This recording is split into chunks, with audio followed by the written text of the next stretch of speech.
بسم اللہ الرحمن الرحیم۔ السلام علیکم ورحمۃ اللہ وبرکاتہ۔ معزز سامعین، میں امید کرتی ہوں آپ سب خیریت سے ہوں گے۔ معزز سامعین، اگر آپ کو اچانک کسی پارٹی یا کسی بھی تقریب میں جانا پڑے اور اس سے پہلے آپ نے کوئی فیشل وغیرہ نہیں کیا اور آپ اس وجہ سے پریشان ہیں، تو میں آج آپ لوگوں کو کم وقت میں چہرہ خوبصورت بنانے کا ایک بہت ہی پیارا طریقہ بتاؤں گی، جس کے استعمال سے آپ منٹوں میں واضح فرق محسوس کریں گے۔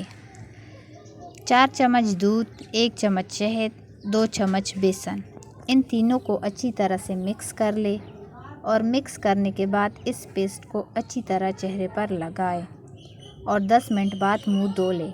آپ کو اسی وقت واضح فرق محسوس ہوگا انشاءاللہ۔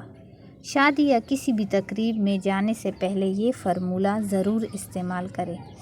مزید بیوٹی ٹپس اینڈ ٹرکس کے لیے ہمارا یوٹیوب چینل سبسکرائب کریں اور بیل آئیکن کو دبائیں۔ اللہ حافظ۔